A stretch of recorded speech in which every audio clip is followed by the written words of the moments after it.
J'ai eu une période, c'était pendant ma seconde, où j'étais tout le temps fatigué alors que je dormais bien et ça m'énervait. Les gens quand ils me voyaient fatigué, ils me disaient Eh, il faut dormir la nuit, Malo. mais tu crois que je me couche à quelle heure et que je dors combien d'heures par nuit, abruti? Enfin bref, aujourd'hui je n'ai plus ce problème et je pense que c'est parce que j'ai les 5 habitudes dont je vais te parler dans cette vidéo. Et souvent, beaucoup de personnes vont te dire, bah pour être plus énergique, fais juste moins de sport, tu fais trop de sport. Sauf qu'en fait, c'est complètement débile. Les personnes qui font le plus de sport sont en général les personnes les plus énergiques. Pourquoi? Parce que notre corps est comme une grosse roue en bois. Parce que quand elle est à l'arrêt, il faut beaucoup de force et de puissance pour la faire tourner, mais une fois qu'elle commence à tourner, elle prend l'inertie et c'est beaucoup plus facile de la faire tourner, t'as même plus besoin de vraiment donner beaucoup de puissance. C'est pour ça que les personnes qui commencent le sport sont fatiguées après une séance, mais une fois que tu as pris l'habitude d'en faire tous les jours ou au moins régulièrement, et bah tu vas voir que ça va te donner beaucoup plus d'énergie, surtout si tu fais du cardio. Bien sûr, si tu cours un marathon ou tu fais un autre effort excessivement grand, évidemment tu vas être crevé après, mais voilà, si tu fais de manière normale,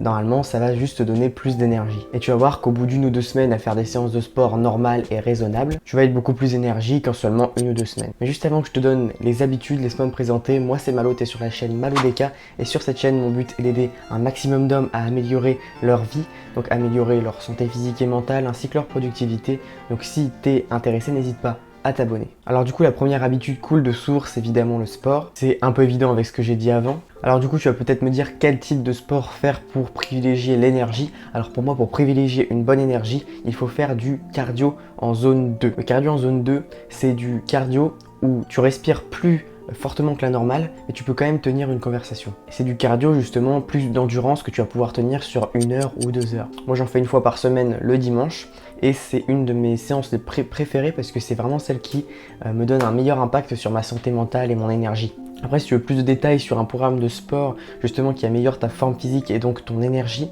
tu peux aller voir la vidéo juste ici où j'explique le programme d'Andrew Huberman, qui est un excellent programme de sport pour améliorer sa condition physique. Ensuite, la deuxième habitude, c'est d'avoir un bon sommeil. Bon, je sais, c'est un classique, mais n'empêche, la plupart des gens négligent leur sommeil, alors que c'est quand même super important. Tu vas plus facilement te concentrer et tu vas mieux apprendre. Et puis le truc important, c'est que ça va aussi vachement améliorer ta santé mentale et on en reparle juste après, comme quoi c'est une habitude également qui... Enfin, c'est pas vraiment une habitude d'avoir une bonne santé mentale, mais c'est quelque chose qui peut vraiment aider à avoir plus d'énergie. Alors pour améliorer son sommeil, c'est assez simple, mais c'est difficile à mettre en application, enfin tu vois.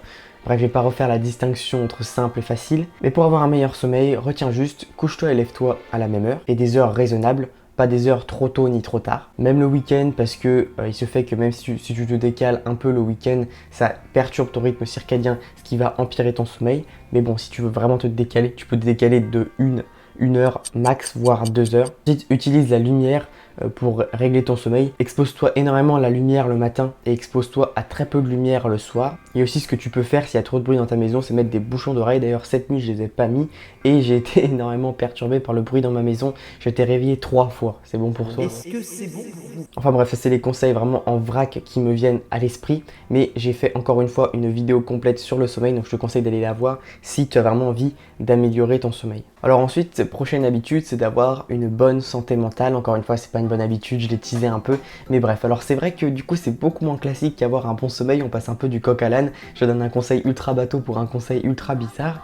Mais en fait, il se fait que beaucoup de gens, s'ils sont fatigués, c'est parce que c'est en réalité un symptôme d'une mauvaise santé mentale, puisque quand tu as une mauvaise santé mentale, tu es plus fatigué. Puis ça peut également te provoquer des insomnies, donc qui va te faire moins dormir et donc tu vas être moins énergique, et en plus des troubles de l'appétit, ce qui peut aussi te rendre moins énergique si tu manges moins, ou si tu manges trop. Oh, big burger! My big burger! Tu vas peut-être me dire, ah oui, mais moi j'ai pas de problème de santé mentale, je vais bien. Mais en fait, le problème, c'est que je pense que genre 95% de la population a en réalité des problèmes de santé mentale.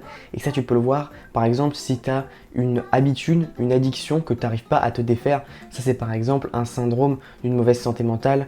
Pareil, si des fois tu as des pensées que tu n'arrives pas à contrôler, des fois tu te fais des mini-débats dans ta tête et tu essaies de débattre avec toi-même un peu. Ça aussi, c'est des syndromes de mauvaise santé mentale, tu as du mal à contrôler ton esprit. Et je me suis rendu compte que j'avais une mauvaise santé mentale et j'essaie en ce moment justement de l'améliorer. C'est pour ça aussi qu'il y a un peu moins de vidéos. Je me focalise moins sur YouTube mais plus sur ma santé mentale. C'est vrai que j'ai changé par rapport à l'objectif que j'avais d'avoir 1000 abonnés sur YouTube, mais bref, voilà.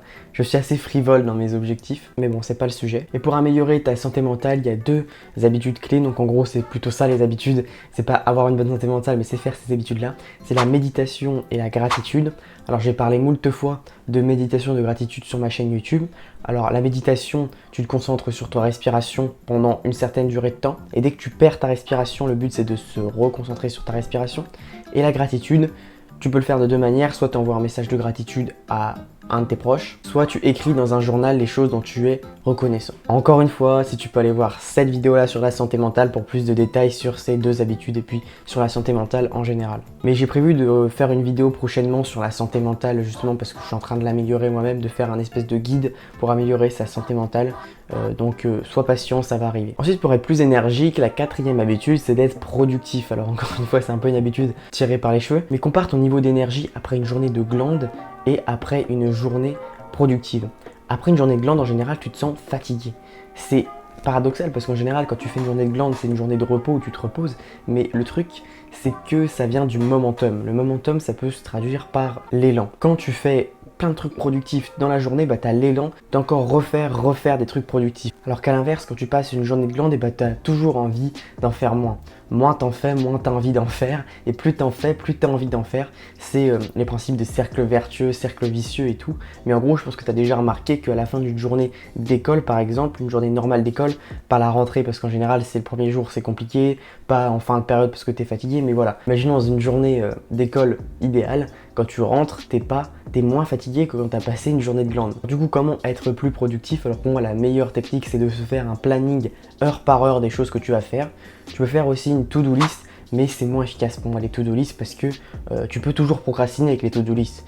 T'as ta to-do list et tu peux faire les trucs les plus faciles en premier, repousser les tâches un peu plus tard dans la journée, alors que quand tu as un planning avec chaque heure quelque chose à faire, et bah tu ne peux plus t'échapper, voilà, c'est prévu, tu vas faire ça à cette heure là, et donc c'est beaucoup plus facile pour être productif. Alors juste un petit détail, tu peux avoir du mal à être plus productif au début, à suivre ton planning, mais c'est pas grave, le but c'est de progresser. Au début, tu vas peut-être suivre ton planning à 30-40% et ensuite tu vas augmenter à 50, 60, 70. Le but, c'est de faire de la surcharge progressive comme en muscu. Tu vas être de plus en plus lourd, entre guillemets. Là, tu suis de plus en plus ton planning. Alors, 5e habitude, c'est de faire des scripts NSDR ou une sieste après le repas du midi. Alors, si tu te sens fatigué après le repas du midi, en général, on a un crash après le repas du midi. Et bien, ce que tu peux faire, c'est soit une sieste si tu aimes bien. Alors, les siestes, il ne faut pas les faire plus de 20 minutes parce que sinon, tu vas attaquer un cycle de sommeil. Tu mettras plus de temps à t'endormir le soir. Alors, si tu aimes bien les siestes, vas-y, tu peux faire. Mais si tu n'aimes pas les siestes, tu peux faire des scripts NSDR. Alors, les scripts NSDR, ça veut dire Non-Sleep Deep Rest, c'est-à-dire du repos profond sans dormir. En fait, un script NSDR, c'est un script, quelqu'un qui te lit quelque chose, je suppose, oui, il le lit forcément, où il va te donner plein d'exercices de visualisation, de relaxation, tout ça. Et donc, ça va en fait te permettre de te relaxer et surtout de te reposer sans dormir. Donc, c'est tout simple, hein, tu as juste à mettre sur YouTube la vidéo du script NSDR, l'écouter, suivre ce qu'il dit. Tu te poses par exemple dans ton lit. Tu fais ça pendant 10-20 minutes et tu vas voir que tu vas être reposé. Alors je te mets en description justement un script NSDR pour que tu vois à quoi ça ressemble et que tu puisses également l'essayer. Alors ce que je peux également faire, c'est de faire une activité un peu moins intellectuellement demandante. Je peux par exemple lire un livre ou juste jouer aux jeux vidéo, ok, c'est peut-être pas la meilleure chose pour se reposer, regarder un film, des séries, etc. Et normalement vers 15-16 heures dans tous les cas, tu as un repic d'énergie, tu peux recommencer à être productif. Donc voilà pour les 5 habitudes pour être plus énergique, je te conseille vraiment de les essayer. Alors tu peux les essayer, tu vois si ça te fait, si tu as une plus grande énergie avec ces habitudes, et puis si tu n'as pas une plus grande énergie, et bah ne les applique pas. Enfin bref, essaye et normalement tu vas voir que être plus énergique, tu vas être beaucoup plus énergique. Et en tous les cas, si tu as des problèmes de fatigue, essaie de chercher par toi-même, même si ces habitudes ne t'aident pas, essaie de chercher par toi-même la cause, parce qu'en général, c'est une cause de santé, et donc tu peux chercher par toi-même la cause. Donc maintenant, tu peux aller me suivre sur mon Instagram, @malo_DKNL, tu peux aller voir cette vidéo-là, où je te parle de comment commencer ta chaîne YouTube pour avoir tes 100 premiers abonnés, parce que maintenant que tu as plein d'énergie, je suppose que tu peux te lancer dans un big projet, en plus c'est les grandes vacances, donc vas-y. Bon, j'avoue, le lien avec la vidéo est un peu frauduleux, mais bon. Bon bref, n'oublie pas que le plus important, ce n'est pas de tout faire tout bien tous les jours, mais c'est de tenir sur le long terme, et je te dis ciao.